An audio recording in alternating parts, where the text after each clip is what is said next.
ठीक है। तो सबसे पहला जो है थोड़ा सा बेसिक समझ लो कि जो भी मैथ है वो दो पार्ट्स हैं। एक है तुम्हारी अरिथमेटिक, अंकगणित। हिंदी में ज़्यादा कंफर्टेबल हो कि ये मिक्स वर्ड्स बोल सकते हैं, मिक्स में ना, अरिथमेटिक और एडवांस रहे। अब अरिथमेटिक में जो चैप्टर्स आते हैं वो रहते हैं परसेंटेज हो गया, रेशियो एंड प्रोपोर्शन है ना, नाम खाली है, बाकी पढ़ाएंगे हिंदी में ही, चिंता नहीं करना। परसेंटेज है, रेशियो एंड प्रोपोर्शन है, एलिगेशन मिक्सचर है और एवरेज है। ये हमने उस दिन भी चार नाम बताए थे कि ये बेसिक पिलर्स हैं ना? और अब परसेंटेज जैसे तुम सीख जाओगे तो तुमसे कोई प्रॉफिट एंड लॉस पूछे या तुमसे कोई भी पूछेगा परसेंटेज से रिलेट करता हुआ सिंपल इंटरेस्ट या कंपाउंड इंटरेस्ट, तो ये तुम्हें मजाक लगेगा। इसी तरह से जब रेशियो एंड प्रोपोर्शन सीख जाओगे तो तुम्हें प्रॉफिट एंड लॉस में हेल्प मिलेगी। टाइम एंड वर्क के क्वेश्चन हो गए या टाइम स्पीड डिस्टेंस हो गया, ये सब तुम्हारे लिए बहुत आसान हो जाए।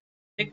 एलिगेशन मिक्सचर का सभी में रोल है, चाहे वो टाइम एंड वर्क हो, टाइम स्पीड डिस्टेंस हो। एवरेज का सभी में रोल है, चाहे वो टाइम एंड वर्क हो, टाइम स्पीड डिस्टेंस हो, एसआई है, सीआई है, या फिर डाटा इंटरप्रिटेशन का एक पार्ट रहता है। डाटा इंटरप्रिटेशन में कई क्वेश्चंस होते हैं जो एवरेज पे बेस्ड पूछा जाता है। ठीक है, तो ये बेसिक पार्ट है जो कि तुम्हें पढ़ना चाहिए, इसके बारे में जरूर नॉलेज रखनी चाहिए। तो ये चार जो है ये पिलर्स हैं, है ना। अब हमने तुम्हें बताया था कि पिलर्स से खाली घर थोड़ी बन जाता है कि भाई चार पिलर्स हमने खड़े कर दिए तो इससे तो घर नहीं बनता है, घर के लिए और भी चीज चाहिए रहती है। पहला बेस मजबूत होना है ना। तो नंबर सिस्टम जो है, क्योंकि नंबर्स है तो इसलिए पूरी मैथ कहीं कोई भी पढ़ाए स्टार्ट नंबर सिस्टम से उसको करना चाहिए, ये अच्छी बात है। बाकी परसेंटेज से भी लोग पढ़ा सकते हैं, हम भी परसेंटेज से कई बार पढ़ा देते हैं, लेकिन नंबर सिस्टम बेसिक पढ़ाना हमेशा चाहिए। कई बच्चे होते हैं जिनको नंबर सिस्टम में ज़्यादा कुछ अच्छा नहीं लगता है, ऐसा लगता है सब तो आता है, तो वो लोग नंबर सिस्टम को छोड़ते हैं। लेकिन नंबर सिस्टम इतना ज़्यादा कॉन्सेप्चुअल टॉपिक है कि इससे इससे क्वेश्चन एक आध बनता जरूर है, पूछा जरूर जाता है। तो नंबर सिस्टम बहुत अच्छे से समझना है। ठीक है, तो हम लोग अभी स्टार्ट कर रहे हैं नंबर सिस्टम। जो सीक्वेंस है वो हम तुम्हें पूरा बता दे रहे हैं। नंबर सिस्टम तुम्हारा 3 से 4 क्लास में कवर हो जाएगा। ठीक, इसके बाद फिर हम लोग अरिथमेटिक पे आएंगे, percentage, ratio, alligation, mixture, average. ठीक है, ये कवर करेंगे।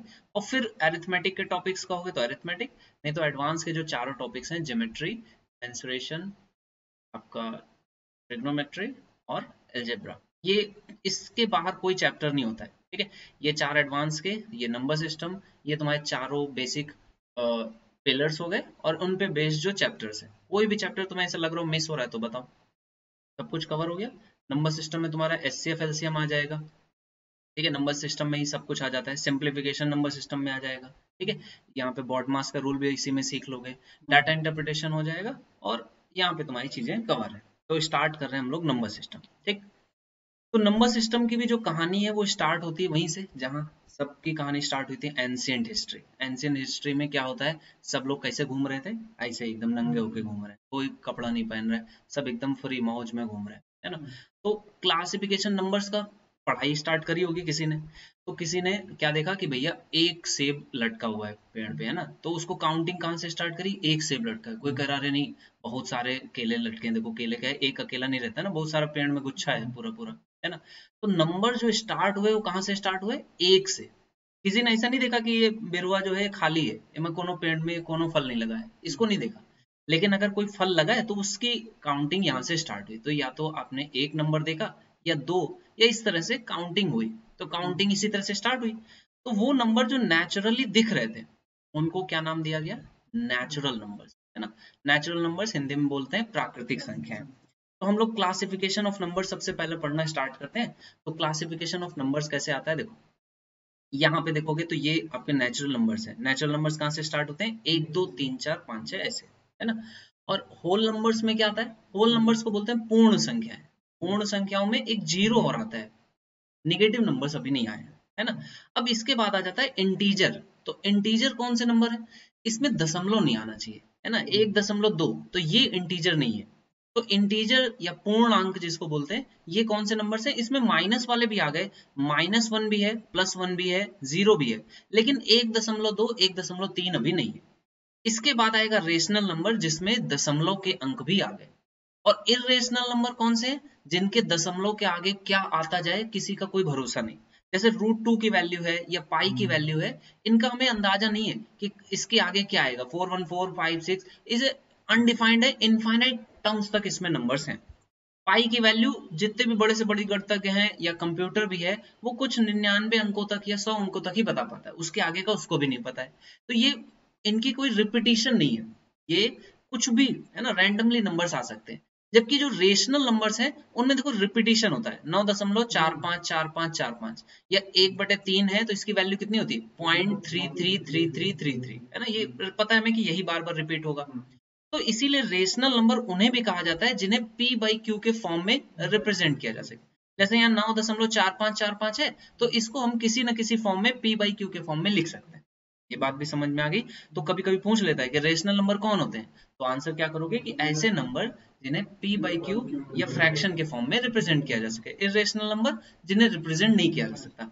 कभी तुम्हें किसी ने बोला होगा कि पाई की वैल्यू 22/7 होती है, तो हमेशा याद रखना कि ये वैल्यू एक अप्रोक्सीमेट वैल्यू है, एग्जैक्ट वैल्यू नहीं है। 3 डिजिट के बाद इसकी वैल्यू अलग आती है और इसकी वैल्यू अलग, तो ये एक्चुअल वैल्यूज नहीं है, ये इक्वल नहीं है, इनके बीच में एक अनइक्वल का साइन लगा होगा, है ना। तो पाई क्योंकि क्या है, एक इरेशनल नंबर है, इसे p बाई क्यू के फॉर्म में रिप्रेजेंट नहीं किया जा सकता। ये भी क्वेश्चन बनता है, बेसिक क्वेश्चन है, पूछा जा सकता है, तो इसको भी ध्यान रखोगे। ठीक है, तो तुम लोगों ने क्या क्या नंबर्स पढ़ लिए, rational, irrational, integer, whole numbers और नेचुरल नंबर्स। इन सबका कलेक्शन जो होता है उसको बोलते हैं रियल नंबर, जिसमें सब कुछ आ जाता है, चाहे रेशनल हो, चाहे इरेशनल हो, चाहे इंटीजर है, होल है, या फिर नेचुरल है।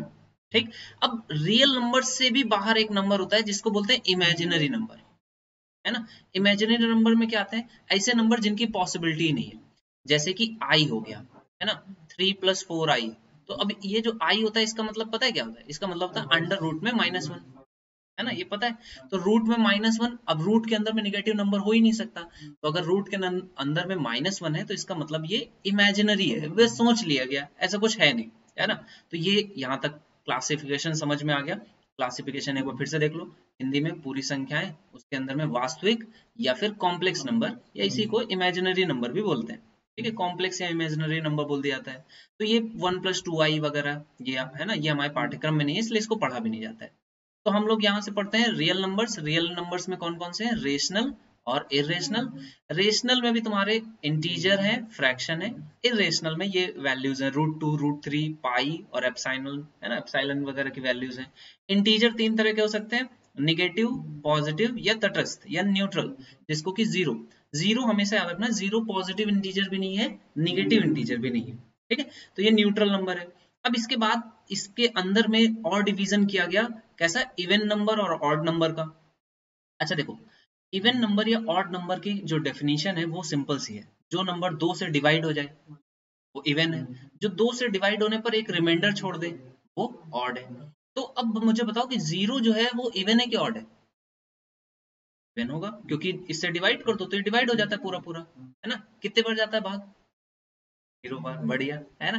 तो ये भी बात समझ में आ गई। तो इस तरह से तुमने क्या कहा कि जीरो इवन नंबर है। तो ऐसे -2 कैसा है, इवन नंबर है, निगेटिव इवन। अब देखो हुआ क्या था कि जब भी इनकी डेफिनेशन बन रही थी ना, तो उस समय पे निगेटिव नंबर्स नहीं खोजे गए थे। तो जो भी इवन नंबर की स्टार्टिंग होती है वो पॉजिटिव नंबर से होती है, और क्योंकि जीरो जो है वो भी उस समय तक नहीं खोजा गया था, तो कई बार क्वेश्चन तुम्हें मिलेगा, बोलेगा कि सबसे छोटा इवन नंबर या पहले 5 इवन नंबर्स। तो पहले 5 इवन नंबर कहाँ से स्टार्ट करोगे, 2, 4, 6, इस तरह से, है ना, इस तरह से तुम स्टार्ट करोगे कि अगर कभी भी बोलता है तो। और जीरो अगर पूछे कि इवन है कि ऑड है तो इवन है, यहाँ कंफ्यूज नहीं होना। कई जगहों पे बुक में जीरो को इवन ही नहीं मानते, लेकिन जीरो जो है वो इवन नंबर है। ठीक, इसके बाद प्राइम नंबर जो बहुत इंपॉर्टेंट है, और कंपोजिट नंबर, इसके बारे में देखते हैं। देखो, प्राइम नंबर क्या होता है, किसी को डेफिनेशन पता है तो बताओ, प्राइम नंबर की डेफिनेशन क्या होती है।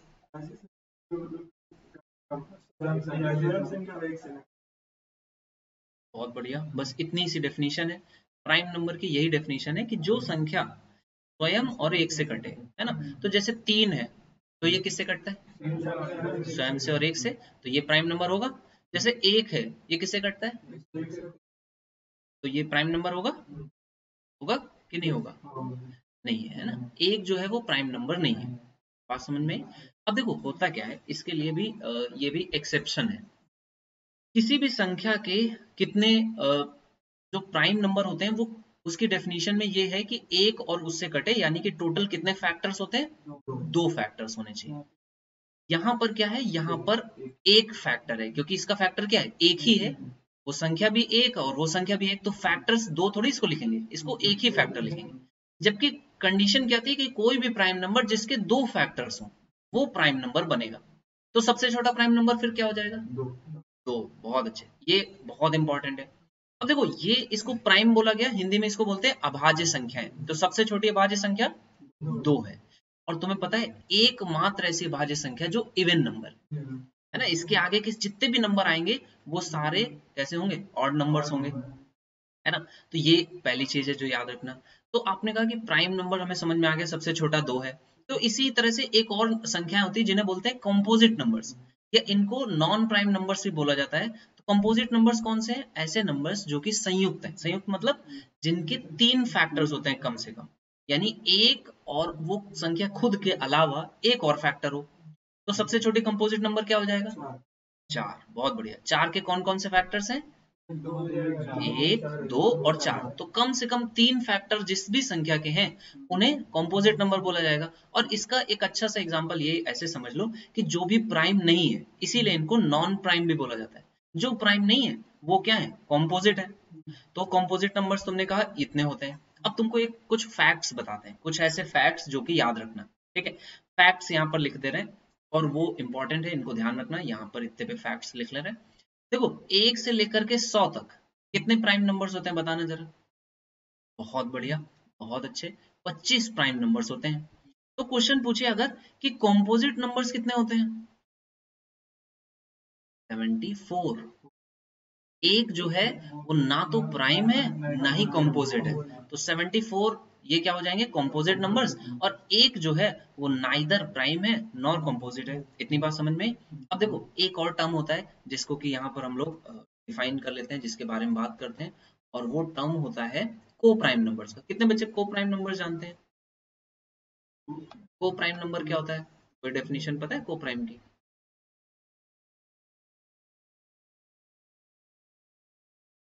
देखो को प्राइम नंबर यानी कि दो ऐसे नंबर्स या दो से ज्यादा ऐसे नंबर्स का पेयर जिनमें आपस में कुछ भी कॉमन ना हो।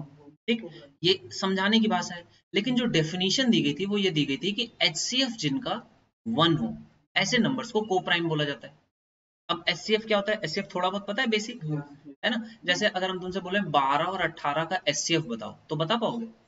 अच्छा है, बहुत बढ़िया। तो तुम एचसीएफ पता है, ये मान लेते हैं। ठीक, तो एचसीएफ 1 हो, ये ऐसे कितने भी नंबर जिनका पेयर हो, 2 पेयर हो, 4 हो, एचसीएफ अगर 1 है तो वो नंबर्स को प्राइम होंगे। चलो हम अब एग्जांपल दे रहे हैं, जरा बताना कि को प्राइम है कि नहीं। 9 और 16 क्या को प्राइम है? नहीं है। क्यों नहीं? नहीं, अच्छा है तो क्यों है, नहीं है तो क्यों नहीं? क्या आएगा? सारे फैक्टर्स डिफरेंट आएंगे। तो ये 3 की पावर 2 है, ये 2 की पावर 4 है। ठीक, कुछ कॉमन नहीं है। तो तुमने कहा इनका एचसीएफ 1 होगा, बात समझ में आ गई।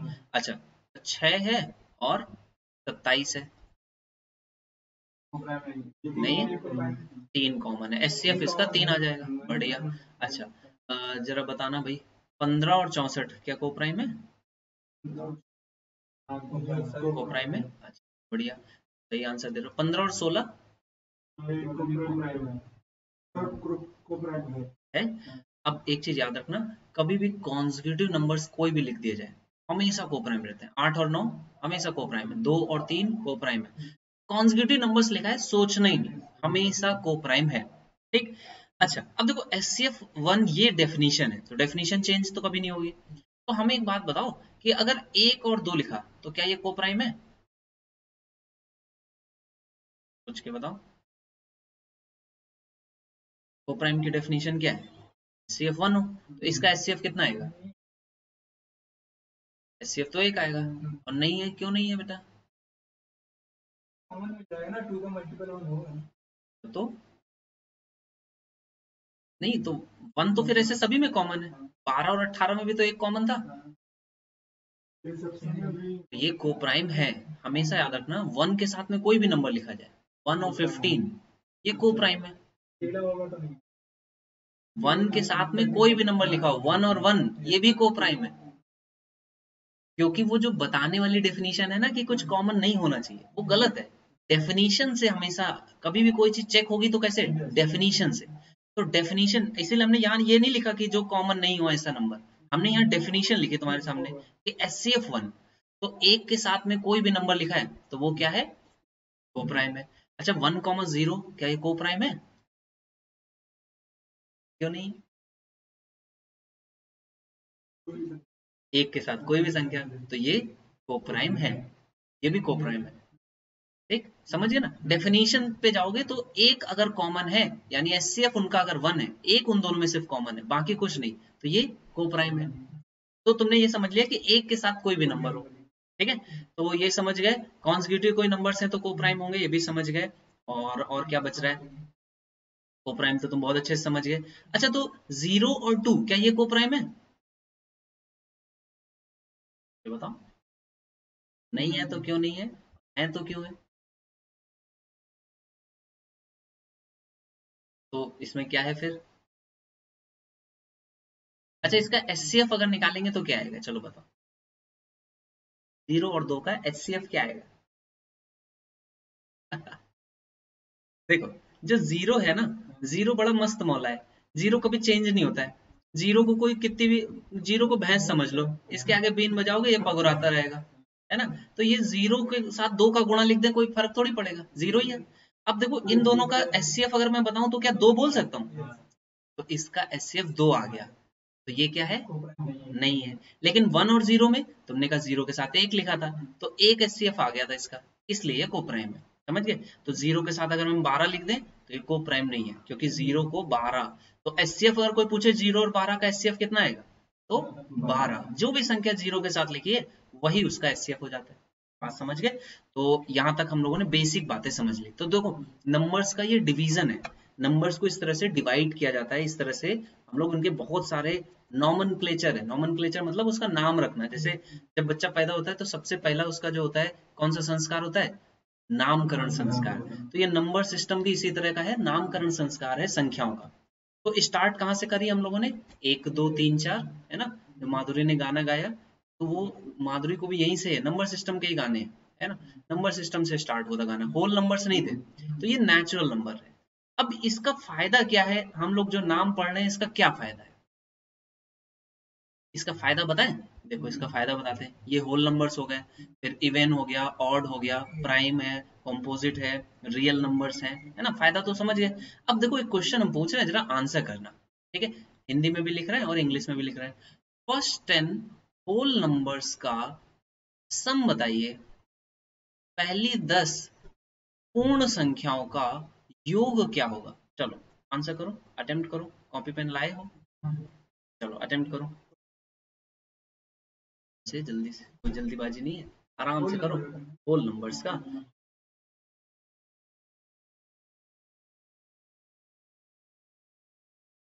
आराम से, कोई जल्दी नहीं है। तुम्हारा नाम क्या है? सूर्य प्रकाश। हमारा नाम बोलेंगे एसपी। और बीच वाले नंबर का नाम क्या है? ठीक है, और तुम्हारा? AASP। बताओ आंसर क्या आया? हमारा हमारा 45, तुम्हारा 55 आया। 45 तो राइट आंसर है, बहुत बढ़िया। अब देखो, इसने पूर्ण संख्याओं को समझ लिया, तुमने नहीं समझा। पूर्ण संख्याओं में संख्या तो जीरो को भी लिया जाता है ना। तो जीरो से स्टार्टिंग हुई, 1 2, तो 10वीं संख्या कहाँ तक पहुंचेंगे? 10 तक नहीं पहुंचेंगे, 9 तक पहुंचेंगे, बहुत बढ़िया। और 9 तक पहुंचने पे इसने क्या किया? एरिथमेटिक प्रोग्रेशन का सम लगा दिया। कौन सा फॉर्मूला? n+1/2, है ना। तो ये छोटी छोटी चीजें सीखते चल रहे हैं, इसके लिए अलग से एरिथमेटिक प्रोग्रेशन की क्लास नहीं लगेगी, है ना। ये फटाफट सीखते चले। तो n क्या होता है? आखिरी संख्या जो है ये कितनी है? 9 है। तो क्योंकि हमें सम करना है ना, तो जीरो से सम तो नहीं आएगा, लेकिन नंबर्स में जब 10 लिखा गया है तो इसका काउंटिंग आ जाएगी। ठीक है, तो 9 और 10/2। अगर बोला जाता पहले 10 नेचुरल नंबर्स, तो नेचुरल नंबर्स के केस में क्या आता? तब सम कितना आता? तब सम कितना आएगा? 1 2 और इस तरह से 10 तक जाएगा, तब सम 55 आ जाएगा। ठीक है, तो ये 2 से काटा 5 और ये सम 55 हो गया। तो बात समझ में आई ना, कि नेचुरल नंबर और होल नंबर का नाम पढ़ना क्यों जरूरी है। क्वेश्चन इतना छोटा सा पूछ देता है, पता है क्या क्वेश्चन पूछा गया था? एसएससी सीजीएल के मेंस के पेपर में एक बार क्वेश्चन पूछा गया कि पहली 10 होल नंबर्स, पहली 100 होल नंबर्स का एवरेज बताइए। पहली 100 होल नंबर्स का एवरेज, ये क्वेश्चन था मेंस के पेपर में। कर सकते हो इसको सॉल्व, करो। कितना आंसर आएगा? जल्दीबाजी नहीं चाहिए। पहली 100 होल नंबर्स का एवरेज बताइए। जल्दी नहीं चाहिए, आराम से और सही अटेम्प्ट करो। एवरेज निकालने का तरीका पता है?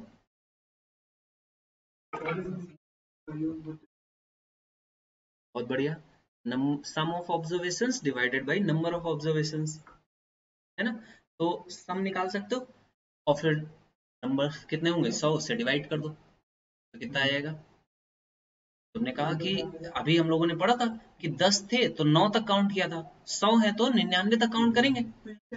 तो 99,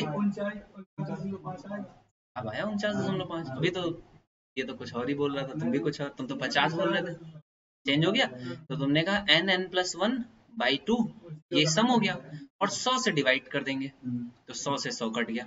तो इसीलिए मेंस के पेपर में क्वेश्चन पूछा गया था और बहुत थोड़े से बच्चे जो इसका आंसर दे पाए थे, राइट आंसर दे पाए थे। ठीक है, तो 49.5 ये इस क्वेश्चन का करेक्ट। अरे वाह, बहुत बढ़िया। तो ये तो बहुत ही एडवांस आंसर है इस क्वेश्चन का। कभी भी, अब एक चीज हमेशा याद रखना, कभी भी तुम्हारे सामने अरिथमेटिक प्रोग्रेशन यानी कि ऐसे नंबर्स जिनमें कॉमन डिफरेंस सेम रहता है। कॉमन डिफरेंस सेम रहने का मतलब क्या है? जैसे हम पहाड़े पढ़ते हैं, जैसे हम लोग पहाड़े पढ़ते हैं तो पहाड़े कैसे बोलते हैं, 7 है, 14 है, 21 है, इनमें डिफरेंस कैसा है, सेम है ना? तो ऐसे कितने भी नंबर हो, कितने भी नंबर आपके सामने लिखे हो और एवरेज पूछे तो क्या करना है, पहली संख्या और आखिरी संख्या इनका योग डिवाइडेड बाई 2, है ना? इसको डिवाइड किससे कर देना है, 2 से। ये तुम्हें एवरेज दे देगा, करेक्ट एवरेज आएगा। जैसे अब हम तुमसे इसी क्वेश्चन जैसे था, इसका तो आंसर 0 से 99 वाले का तुमने जोड़ा, कितना आ गया, 99/2 किया, राइट आंसर आ गया। अब हम तुमसे एक छोटा सा बढ़िया सा क्वेश्चन पूछ रहे हैं। 7 का पहाड़ा पढ़ा गया है कितनी बार, 15 बार, ठीक? और इन सभी का औसत बताओ। अब देखो, तुम पहली क्लास में नंबर्स के साथ साथ औसत भी सीख रहे हो, अरिथमेटिक प्रोग्रेशन भी सीख रहे हो, सारी चीजें सीख रहे हो और इसी को ही तुम्हें करना है। तो 7 का पहाड़ा किसी बच्चे ने 15 बार पढ़ा और हर एक संख्या लिखता गया, तो जरा औसत बताओ उन सभी संख्याओं का। बहुत बढ़िया, वेरी गुड। तुम लोग तो एकदम तेज हो, तुम लोग को तो जल्दी बात बन जाएगी तुम्हारी। भी क्या, फ्रेश माइंड है तुम्हारा, तो है ना कि चिंताओं और समस्याओं से दूर हो, तो जल्दी जल्दी से सारी चीजें ग्रैस्प कर रहा। तो लोग इतने चिंता में रहते हैं कि क्या करें कैसे करें, और इस चक्कर में पढ़ाई पे ध्यान छोड़ के बाकी सब पे ध्यान रहता है। ठीक है, तुमने क्या किया, पहली संख्या 7 और लास्ट संख्या 15 सत्ते 105 जोड़ दिया और 2 से डिवाइड किया, ऐसे ही किया। ऐसे भी कर सकते हो। अब देखो, थोड़ा सा इम्प्रूवमेंट भी सीखो। ये जो 15 सत्ते 105 है, ये तुमने इतना पढ़ रखा है कि तुम्हारे दिमाग में तुरंत ही आ जाता है। अब इसको नहीं करना है, क्या करना है, पहली संख्या है 7 × 1, दूसरी लास्ट संख्या है 15 × 7, प्लस करके 2 से डिवाइड करना है। कभी भी गुणा जो है उसको करना, ये वैसे ही है कि जैसे कुश्ती में तुम गए और तुम बस लड़ने लग गए, दांव पेच नहीं आ रहे हैं तो दांव पेच अब सीखो। ये गुणा नहीं करना, अभी आसान है, जब मुश्किल होगा तो तुम गिनती लेकर के बैठ जाओगे। क्या करना है, 7 कॉमन ले लिया, 7 कॉमन लिया तो ये क्या बचा, 15 और 1 16/2, तो ये आ गया 8, 8 सत्ते 56। छोटी छोटी चीजें हैं, अभी इतना अंतर नहीं आएगा, लेकिन जब इनको तुम अप्लाई करोगे तो अंतर आने लगेगा। ठीक, तो ये स्पीड तुम्हारी बढ़ाएगा। अब यहाँ तक हम लोगों ने बेसिक खूब सारी बातें कर ली, नेचुरल नंबर, होल नंबर, पूर्ण संख्याएं, है ना, इंटीजर्स क्या होते हैं, जीरो जो है वो ना तो पॉजिटिव है ना निगेटिव है। आपको प्राइम नंबर्स हो गए, प्राइम नंबर्स जरूर तुम लोग याद रखना। आज तुम लोग एक छोटे छोटे से काम जिसको नोट करते जाओ कि ये तुम्हें करना है क्लास के बाद। तुम्हें 1 से लेकर के 200 तक, 1 से लेकर के 200 तक जितने भी प्राइम नंबर्स होते हैं उनको किसी एक जगह पे जरूर लिख लेना। 1 से 200 के बीच में जितने भी प्राइम नंबर्स आते हैं इसको लिख लेना, और तुम हमको बताना कि कितने प्राइम नंबर्स आए और तुम्हें कौन कौन सा नया सा नंबर मिला। ठीक, और कौन सा ऐसा नंबर था जो तुम्हें देखने में लगा कि प्राइम होना चाहिए था लेकिन प्राइम नहीं था। मेरी बात समझ रहे हो? जैसे कि अगर हम 299 तुमसे पूछे, क्या 299 प्राइम नंबर है?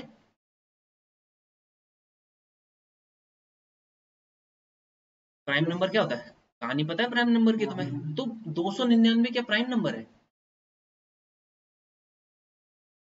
हम्म, है कि नहीं है, सोच समझ के बताओ।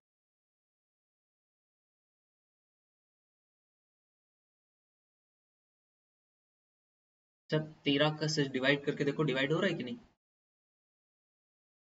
हो रहा है, तो ये प्राइम नंबर तो नहीं है, लेकिन देखोगे तो ऐसा लगेगा कि प्राइम नंबर है। तो ये इनको बोलते हैं twin prime number, twin prime संख्याएं हैं, ट्विन प्राइम नंबर्स हैं। ट्विन प्राइम का मतलब क्या होता है, ऐसी संख्याएं जैसे 13 से डिवाइड क्या, 13 दूनी 26, 3 और 13 तिया 39। तो ये इसके जो फैक्टर हैं सिर्फ और सिर्फ दो ही फैक्टर्स हैं और दोनों क्या है, प्राइम नंबर्स हैं। तो ऐसी संख्याएं जिनके फैक्टर्स क्या है, दो ही हैं और दोनों प्राइम नंबर्स हैं, इनको बोलते हैं ट्विन प्राइम नंबर्स। तो ये ऐसी संख्या तुम्हें तुम्हें मजा आएगा इनको जब तुम देखोगे ना। तो ऐसे 1 से 200 तक हम तुमको कह रहे हैं, बाकी तुम ऐसे नंबर्स को खोजना, थोड़ा सा देखना कि 1 से 500 तक कितने ट्विन नंबर्स हैं, ट्विन प्राइम नंबर्स कौन कौन से हैं। क्योंकि ये जो ट्विन प्राइम नंबर्स है ना, ये एग्जाम के फेवरेट होते हैं। तुम्हारा कोई भी संख्या है वो 299 है और वो पूछेगा कि जब इसको 12 से डिवाइड करते हैं तो कितना रिमाइंडर आएगा। अब तुम, जिसको नहीं पता है वो तो पूरा पूरा डिवाइड करेगा, जिसको पता है वो फट से उसके फैक्टर्स को देखेगा।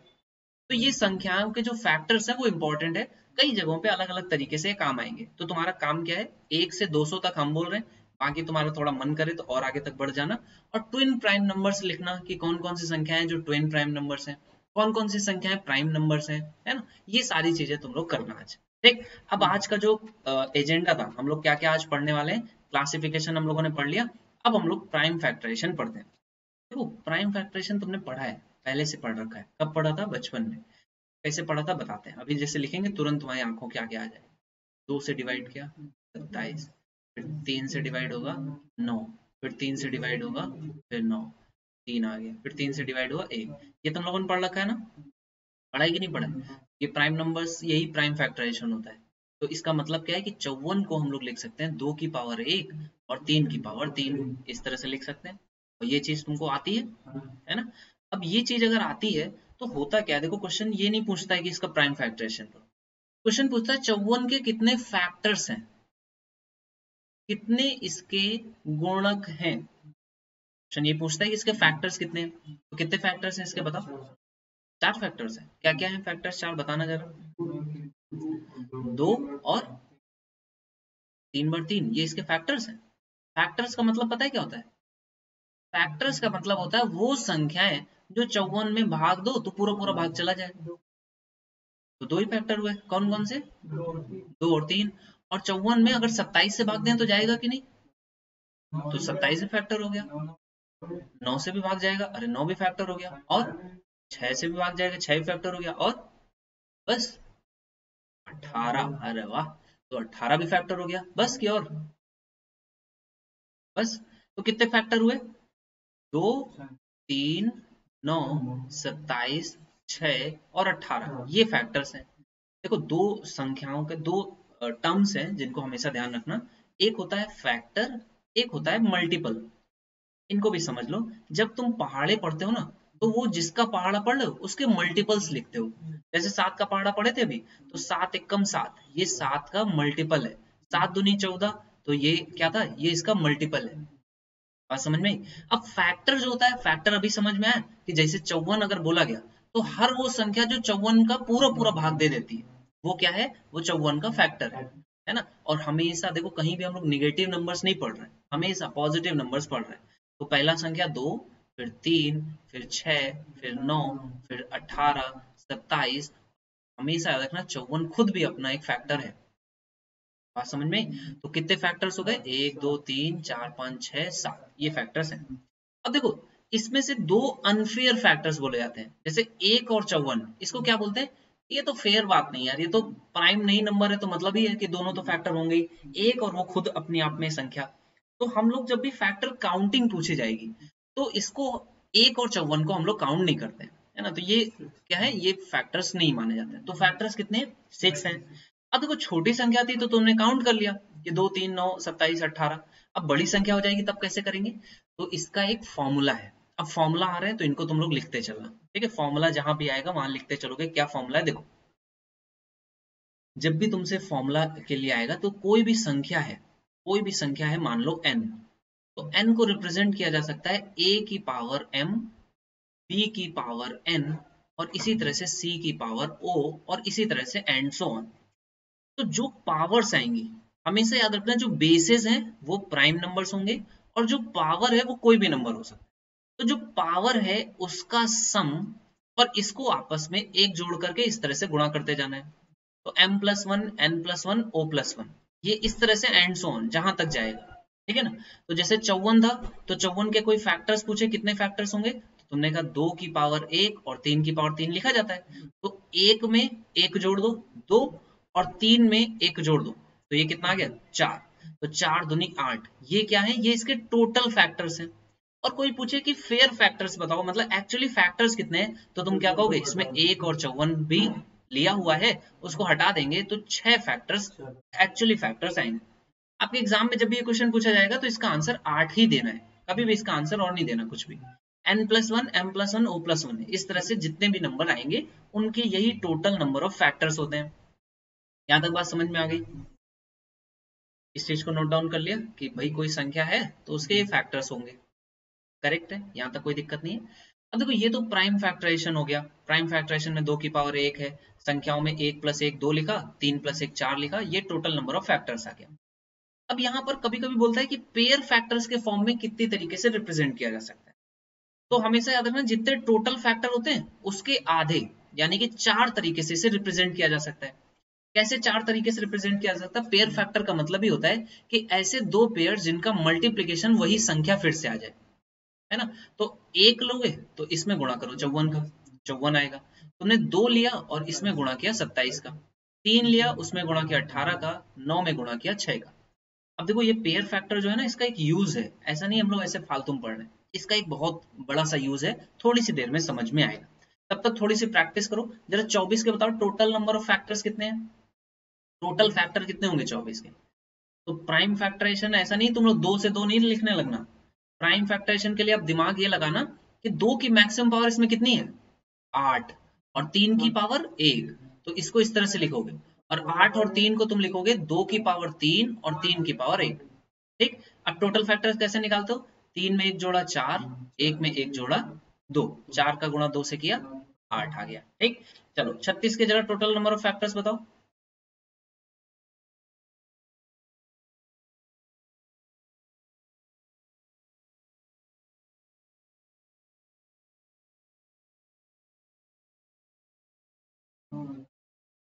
हो आ गया, चलो बढ़िया। अब देखो इस तरह से अगर हम 24 के पूछें या 36 के पूछें, ये सब तो तुमने समझ में आ गया। अब देखो क्वेश्चन और भी बनता है, क्या क्या बनता है, पूछता है कितने ऐसे फैक्टर हैं जो इवन है, या कितने ऐसे फैक्टर हैं जो ऑड है, तो इसको कैसे किया जाएगा। अब देखो हम तुम्हें जो ये टोटल 8 फैक्टर्स है ना, ये कैसे आए हैं ये हम तुम्हें बताते हैं, कि ये इसमें एक जोड़ा गया, इसमें एक जोड़ा गया, आपस में गुणा किया गया, तो ये 8 कैसे बना वो सिखा रहे हैं, तो उससे क्या है तुम पूरी बात सीख जाओ। देखो 2 की पावर 3 जो है इसको मैं ऐसे लिख सकता था, 2 की पावर 0, 2 की पावर 1, 2 की पावर 2, 2 की पावर 3। 3 की पावर 1 जो है इसको ऐसे लिख सकते हैं, 3 की पावर 0 और 3 की पावर 1, ठीक। अब ये संख्याएं क्या हो गई, ये बन गया 1, ये 2, ये 4, ये 8, ये बन गया 1 और 3।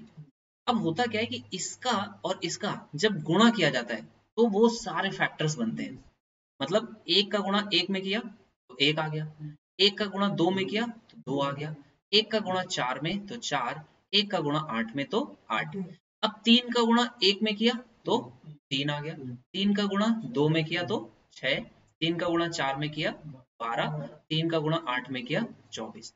देखो क्या यही फैक्टर्स होते हैं कि नहीं, यही होते हैं।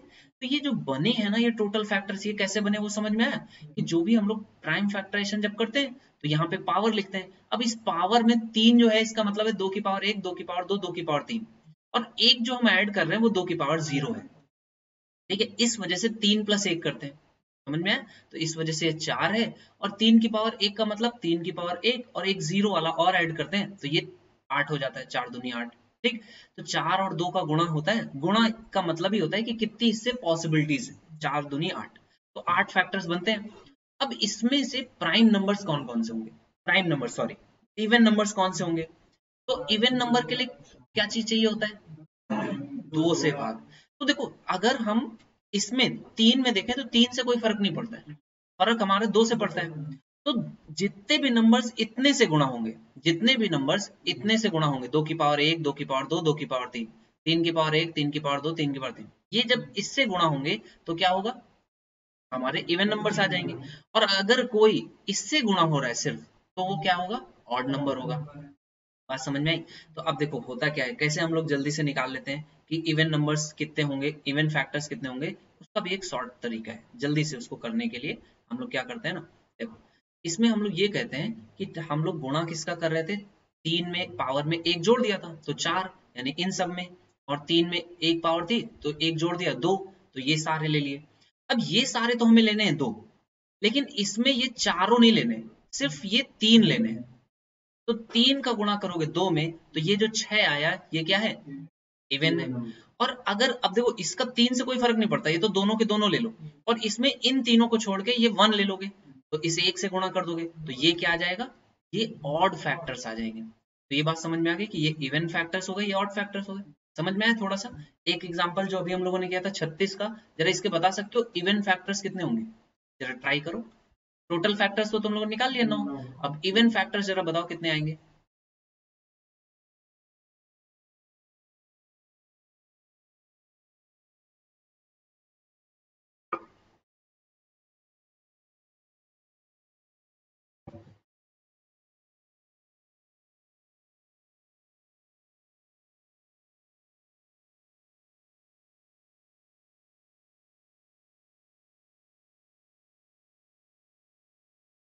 एक दूसरे का नहीं, अपना अपना करो, अपना आंसर निकालो। आंसर चार आया, तुम्हारा कितना आया कि नहीं आया? छह आ रहा है, हमारा भी छह आ गया। एक साथ निकालते हैं। देखो देखो, दो की पावर दो का मतलब क्या है, दो की पावर जीरो, दो की पावर एक, दो की पावर दो। तीन की पावर दो का मतलब क्या है, तीन की पावर जीरो, तीन की पावर एक, तीन की पावर दो। तुमने कहा इससे ऑड इवन नहीं डिसाइड होता है, ऑड इवन डिसाइड होता है दो से। ठीक, तो ये तो तीनों के तीनों हमें लेने हैं, चाहे इवन पूछे चाहे ऑड पूछे। बस इसमें क्या करना है, अगर ये दो ले लेंगे तो ये क्या हो जाएंगे हमारे, ये इवन फैक्टर्स हो जाएंगे, दैट इज सिक्स। और अगर हम ये वाला एक ले लेंगे तो क्या हो जाएगा, ये हमारे ऑड फैक्टर्स हो जाएंगे। बात समझ में आई? अब थोड़ा बड़ा सा नंबर होगा तो भी कर लोगे। चलो, नंबर है तुम्हारा 324। चलो इसको अटेम्प्ट करो। 324 में हमें तुम बताओ total number of factors, odd factors, even factors. ठीक, ये जल्दी से अटेम्प्ट करना है। इसके बाद हम तुम्हें और भी चीजें इसमें सिखाएं क्या क्या रहता है।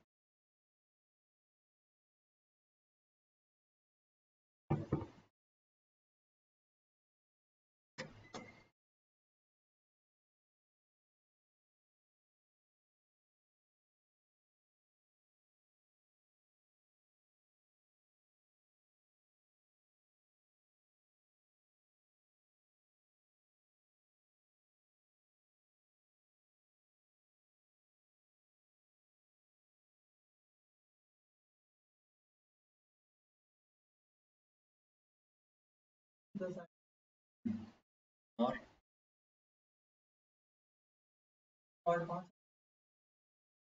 इसको चार गुणा इक्यासी लिखा था,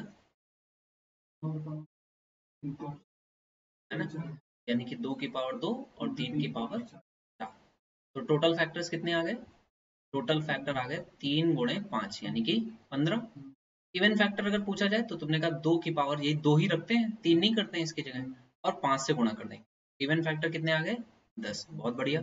और ऑड फैक्टर पूछा जाए तो दो की पावर जीरो यानी एक लेना है, और यहाँ पे पांच, ये पांच आ गया। देखो हमेशा ऑड और इवन फैक्टर्स का सम कितना, टोटल फैक्टर्स के बराबर होगा। अब एक और चीज सीखो, कभी कोई पूछे प्राइम फैक्टर्स कितने होंगे, तो प्राइम फैक्टर्स कैसे निकालते हैं, सिंपल है, जो पावर है ना बस इसको जोड़ दो, तो चार और दो छह, ये इसके प्राइम फैक्टर्स हो जाएंगे। समझ में आ गया? तो ये प्राइम फैक्टर्स क्या क्या होते हैं, ये अगर कोई पूछता है तो ये देखो यहाँ पर असल में ये जो प्राइम फैक्टर्स है इसका मतलब ये होता है कि दो से दो बार डिवाइड होता है और तीन से चार बार।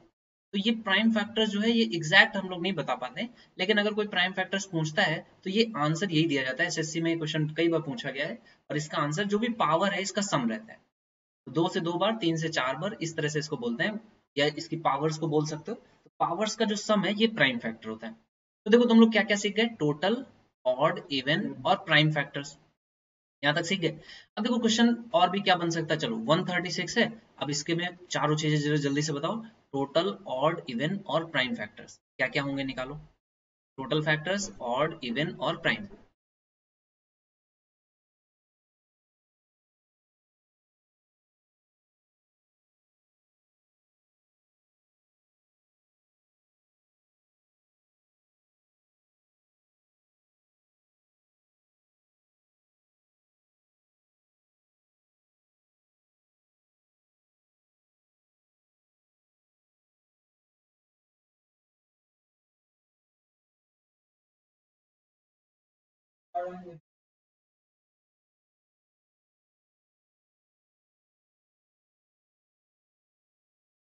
17 और 8 का गुणा लिख लिया, 2 की पावर 3 और 17 की पावर 1।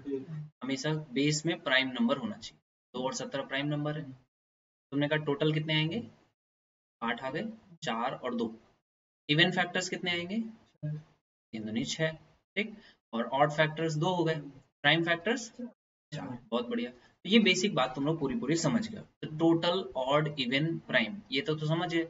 अब इसमें जो क्वेश्चन और बन सकता है वो ये बनता है कि टोटल इसका जो सम आएगा, जितने भी फैक्टर्स हैं, जैसे 136 है, इसके जो भी फैक्टर्स हैं उनका सम क्या होगा, समझ लो। तो इसके जो सम ऑफ फैक्टर्स है वो भी पूछ लेता है, और इसके बाद पूछेगा मल्टीप्लीकेशन ऑफ फैक्टर्स। तो ये पूरे के पूरे तुम्हारे टोटल आ जाएगा। क्या क्या रहता है देखो, total, odd, even, prime, sum of factors और मल्टीप्लीकेशन ऑफ फैक्टर्स। किसी भी नंबर का तुम्हें ये 6 चीजें है ना, ये 6 चीजें पूछी जा सकती है क्वेश्चन में, और ये 6 चीजें निकालना तुम्हें आना चाहिए, ठीक है। तो सबसे पहले अब यहाँ पर हम लोग देखो, ये 4 चीजें तो सीख चुके हैं, तो ये 4 चीजों में तो प्रॉब्लम नहीं है। तो ये देख लो, 48 को लिखा जाता है 16 गुणे 3, यानी 2 की पावर 4, 3 की पावर 1। तो टोटल नंबर ऑफ फैक्टर्स कितना हो जाएगा, 5 दूनी 10। इवन फैक्टर्स कितना हो जाएगा, 4 दूनी 8। ऑड फैक्टर्स कितना हो जाएगा, 2। प्राइम फैक्टर्स सम कर दिया 5। अब सम ऑफ फैक्टर्स क्या होता है वो समझ लो। सम ऑफ फैक्टर्स थोड़ा सा करने वाला चीज है, करना पड़ता है। तो इसमें क्या करना पड़ता है, जो भी फैक्टर्स हमने तुम्हें बताया था ना स्टार्टिंग में, इसको लिख करके बस इसको जोड़ना पड़ता है। 2 की पावर 2, पावर 3, 2 की पावर 4, इसी तरह से 3 की पावर 0 और 3 की पावर 1, इसी को तुम्हें जोड़ना पड़ेगा और उसके बाद इनको आपस में गुणा करना पड़ेगा। यही टोटल नंबर ऑफ फैक्टर्स आ जाएगा, ठीक है। तो देख लो इसको कैसे करोगे। तो ये आ जाएगा 1 प्लस 2 प्लस 4 प्लस 8 प्लस 16, ठीक। और इसको गुणा करना है कितने से, 3 और 1 4 से। तो इसको जोड़ दोगे कितना आ जाएगा, 16 और 4 20, 8 और 2 10, 20 10 30 और 1 31। 31 में गुणा कर दोगे 4 से, कितना आ जाएगा, 124। ये इसका सम ऑफ फैक्टर्स आ गया। और मल्टीप्लीकेशन ऑफ फैक्टर्स क्या होता है, अब हम लोगों ने जो चीज स्टार्टिंग में पढ़ी थी, क्या पढ़ा था, pair of factors. Pair of factors कितने कर सकते हैं, तो टोटल नंबर ऑफ फैक्टर्स कितने थे, 10। तो पेयर फैक्टर्स कितने लिख सकते हैं, 5 बनेंगे। और पांचों जो बनते हैं उनका मल्टीप्लीकेशन कितना आता है, 48। तो 48 की पावर 5, यही उसका मल्टीप्लीकेशन हो जाएगा। अब ये बात क्या है, ये फिर से समझाते हैं। देखो, ये हो सकता है कम समझ में आई हो। अब देखो, किसी को समझ में आ गई क्या, मल्टीप्लीकेशन ऑफ फैक्टर कैसे 48 की पावर 5 आया, समझ गए। फिर भी समझो, देखो कितने फैक्टर्स हुए, 1 2 3 4 6। फैक्टर्स पूछ रहे हैं, क्या क्या फैक्टर है 48 के, 1 2 3 4 6 8 और 12 16 और 24 और 18 होगा कि नहीं, नहीं 18 नहीं होगा। और 48 को, टोटल फैक्टर्स कितने हैं, 10 हैं। देखो 10 हो गए, 1 2 3 4 5 6 7 8 9 10, 10 हो गए। अब देखो उसने क्या बोला कि मल्टीप्लीकेशन ऑफ फैक्टर्स बताओ। मल्टीप्लीकेशन का मतलब क्या है, इन सबको आपस में गुणा करना है। तो अब भाई ऐसे अगर गुणा करने बैठोगे तब तो दिन निकल जाएगा, नहीं गुणा कर पाओगे। तो तुमको स्टार्टिंग में इसीलिए हमने सिखाया था पेयर फैक्टर्स। तो पेयर फैक्टर्स में क्या होता है, पहला संख्या और आखिरी संख्या गुणा करोगे तो वही नंबर बन गया। तो ऐसे पेयर कितने होते हैं, हमने ये भी बताया था कि टोटल जितने फैक्टर्स हो उसका आधा कर दो। तो टोटल जितने फैक्टर्स उसका आधा कर दोगे। टोटल फैक्टर्स का जैसे आधा करोगे तो कितना आ जाएगा, 16 3 48, 6 12, गड़बड़ लिख दिया क्या, 8 6 और 8, अच्छा ठीक है, 6 और 8 हो गया है ना, 12 और 4, तो ये हो गया। तो ये टोटल फैक्टर्स थे 10, तो पेयर फैक्टर्स बने 5, यानी 5 बार 48 लिखा है, तो गुणा करोगे तो 48 की पावर 5। बात समझ गए। तो जो भी चीज हम लोगों ने स्टार्टिंग में सीखी थी वो यहाँ पर रिपीट हो गई। चलो, तो ये पांचों चीजें, छह चीजें जो तुमने सीखी, ये अब तुम कर लोगे अगर कोई एक नंबर दे दिया जाए, कर लोगे। चलो, तो 24 में, तो 24 तो कर चुके, 24 तो आसान है, कुछ बड़ा नंबर थोड़ा सा आना चाहिए। तो बड़ा नंबर क्या आएगा, चलो 124 अभी किया था ना, नहीं किया, तो कर दो 124 को बता दो। 124 के तुम्हें बताने हैं total, total factors, even, odd, prime, sum और मल्टीप्लीकेशन।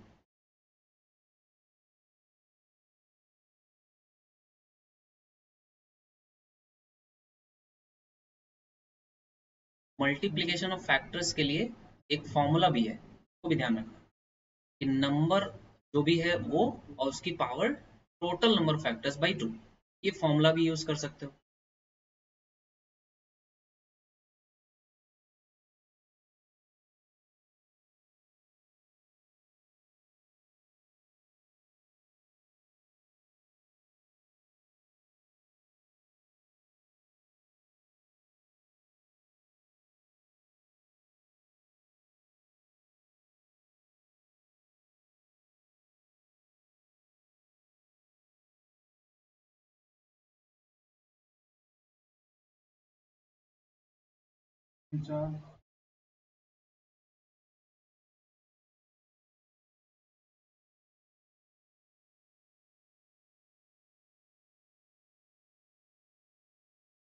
देखो आसान से स्टार्ट किया और कुछ नया सीखने को मिल रहा है ना, तो कुछ नया नया सीखते चलना है। सारी चीजें हैं जो तुम्हें अभी नहीं सीखनी। मिला लो जरा, यही सारा आ रहा है कि नहीं? 6 4 2 3 224 और 124 की पावर 3। ये फॉर्मूला जरूर देख लेना कि n जो भी नंबर है उसके टोटल नंबर फैक्टर्स बाई 2। ठीक। अब चलो, अब एक बढ़िया सा नंबर है और इसका जरा आंसर बताओ कि क्या आएगा। ये नंबर है तुम्हारा 225। 225 सुना है कभी? 225 को देख के कुछ याद आता है? क्या है ये? एक से लेकर के 40 तक के, वो सब पहाड़े और ये सब चीजें कम से कम 20 25 तक तो आती ही हो, और बाकी इसके आगे के भी कम से कम 5 5 तक के पहाड़े आते हैं ना। 37 का अगर कोई 3 गुना करे तो 111 आता है। ऐसे मल्टीप्लीकेशन छोटे छोटे याद रखते चलना है। 39 का पहाड़ा है, एटलीस्ट 2 3 बार तो याद ही हो। पूरे 10 तक पहाड़े ना हो तो कम से कम 3 4 5 इतने याद होने चाहिए। 2 गुना तो सभी को याद रहता है, 5 गुने तक याद रखो।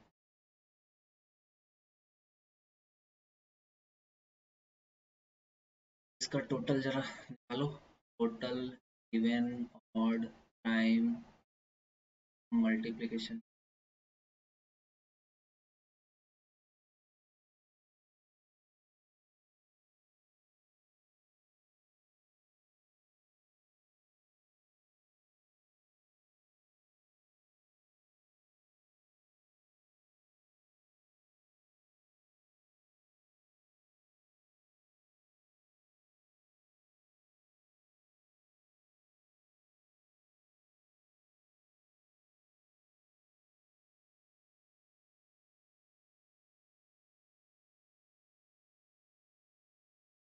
हो गया? कर लो अभी।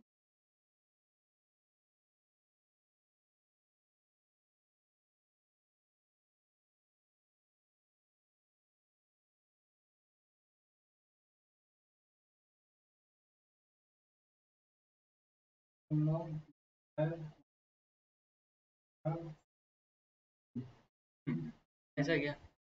एक इवन फैक्टर जरा बताओ इसका दोस्त, इसका।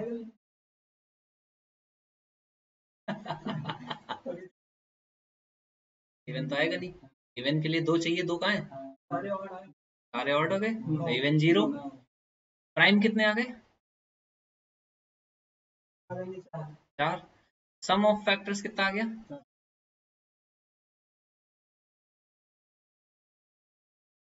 403।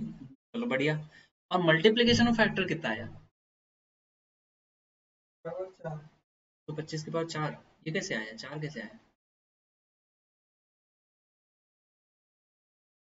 बढ़िया, दिमाग तुमने अच्छा लगाया। पेयर फैक्टर्स बना लिए, है ना?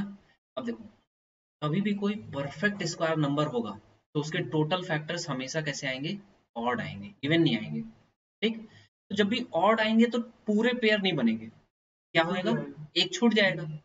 तो क्या होगा ना कि जैसे एक बनेगा और यहाँ पर क्या बनेगा, कुछ कुछ बनते चले जाएंगे, वो तो कोई दिक्कत नहीं है ना? तो तुमको क्या करना है, इसीलिए हमने तुमको प्रीवियस स्लाइड में 2 बार ध्यान से बोला कि इसका फैक्ट फॉर्मूला याद रखना। फॉर्मूला क्या है? जो संख्या n है उसकी पावर टोटल नंबर बटे 2। तो अब तुम यहाँ पर अगर फॉर्मूले से जाते तो 225 लिखते, पावर 9 बटे 2 लिखते, क्योंकि 9 टोटल फैक्टर्स थे, हमने बोला था आधा कर देना। ठीक। अब देखो 225 क्या है? परफेक्ट स्क्वायर है, तो बटे की 2 जो पावर है उसको अंदर भी ला सकते हो ना। तो 225 की पावर 1/2 मतलब स्क्वायर रूट। भाई 1/2 पावर का मतलब क्या होता है? Square root. तो 225 की पावर 1/2 गुणे 9 ऐसे लिखोगे 9/2 को, तो ये हो जाएगा 15 की पावर 9। बात समझ में आ गई? क्वेश्चन समझ में आ गया? इस तरह का क्वेश्चन अगर मिलेगा कर लोगे अगला? चलो अगला क्वेश्चन है 196। फटाक से जरा अटेम्प्ट करो, जल्दी से आंसर निकालो क्या आएगा।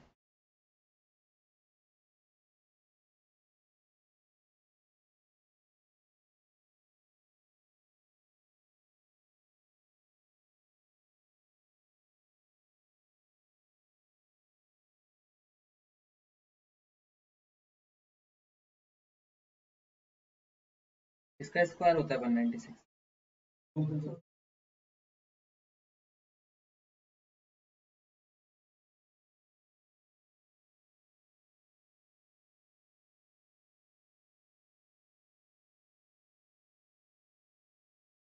हम तुम लोगों को एक टेलीग्राम ग्रुप में ऐड कर देंगे, हम ये क्लास की एक पीडीएफ डाल देंगे, ठीक है ना? 3 से 4 क्वेश्चन रोज होमवर्क के लिए रहेंगे, उनको कर लेना। अगली क्लास में अगर आ गया तो बढ़िया है, सोल्यूशन बता देंगे ना, नहीं तो खाली आंसर बता करके छोड़ देंगे। ठीक, तो ये आज की क्लास का लास्ट क्वेश्चन है। और तुम लोगों ने क्या क्या सीखा है उसके नोट्स प्रॉपर बनाते चलना, रोज के रोज अच्छे से नोट्स अलग से बनाना, ये रफ वर्क की तरह नहीं जैसे तुम अभी कर रहे हो। नोट्स अलग से लिखते चलना। 3-4 दिन में जब तुम्हारा नंबर सिस्टम पूरा कंप्लीट हो जाएगा तो हम तुमको वो बुक लगाने के लिए कहेंगे, रोज 100 क्वेश्चन, समझ गए? 500 क्वेश्चन है उसमें लगभग, सुबह शाम बैठ के 2-2 बार 100 क्वेश्चन लगाना। जितने तुम्हारे क्वेश्चन फंसेंगे वो हम खाली डिस्कस करेंगे। ठीक, तो टोटल नंबर कितने आ गए? 9। प्राइम इवन कितने? 6। ऑड कितने? 3। टाइम 4। Sum of factors 399। चलो इसको मल्टीप्लिकेशन के फॉर्म में भी बता सकते हो, कितना कितना गुणा किया, कितने से कितने का गुणा किया? 7 × 57। 57 जो होता है 19 × 3 है ना, 1938, 1957। देखो इसको, ये भी बढ़िया नंबर है, 399 जो है ये 19, 7 और 3 का गुणा है। तो ये भूलना नहीं, ये नंबर जो आ रहे हैं ना इनको दिमाग में बैठा लो, 399 जब भी आए तो 3, 7, 19। ठीक है, और टोटल इसका मल्टीप्लीकेशन ऑफ फैक्टर्स कितना आ जाएगा? 196 की पावर 9/2 या फिर 14 की पावर 9। ठीक, तो ये समझ गए। अब देखो 2-3 होमवर्क का क्वेश्चन है, वो हम तुमको सीट दे देंगे, उसको कर लेना। जैसे ये क्वेश्चन है ना, ध्यान रखना हमने तुम्हें क्या बताया था, प्राइम फैक्टराइजेशन में बेस कैसा होना चाहिए? Prime number. अगर कहीं 15 की पावर 24 लिखा है तो इसको क्या लिखोगे? 3 की पावर 24 गुणे 5 की पावर 24। ठीक है, तो ये आएगा। इसी तरह से 7 की पावर 15, इसी तरह से ये क्या हो जाएगा, 2 की पावर कितना लिखेंगे? अगर 8 की पावर 20 है तो 2 की पावर कितना लिख दें? Very good. ठीक, तो ये नंबर बनेगा। अब इसमें से तुम सम जब करोगे तो आंसर आएगा। ठीक है, इसी तरह से एक ये भी तुम्हारा होमवर्क है, और ये बढ़िया क्वेश्चन है, इसको ट्राई जरूर करना। और ये क्वेश्चन एसएससी सीजीएल मेंस में पूछा गया। ठीक है, तो ये भी अच्छा क्वेश्चन है, इसको भी देखना। आज ही की क्लास से है, इससे बाहर का नहीं क्वेश्चन है, और इसको तुम अटेम्प्ट करोगे खुद से, नहीं आएगा तो नेक्स्ट क्लास में हम तुमको बताएंगे। ठीक है, तो क्या करना है, टेलीग्राम ग्रुप हम तुमको अभी एक बना देंगे, उसमें ऐड कर देंगे। ठीक है, और ये वीडियो जो है ना, ये जो तुमने देख रहा है, ये तुमको यूट्यूब पे भी मिल जाएगा, उसकी भी लिंक हम तुमको दे दिया करेंगे उसी टेलीग्राम ग्रुप में, इन केस अगर कभी रिवाइज करना है तो यहीं से देख लिया। ठीक है, तो दोनों तुम्हारे बेनिफिट होते जाएंगे, दोनों क्लासेस वगैरह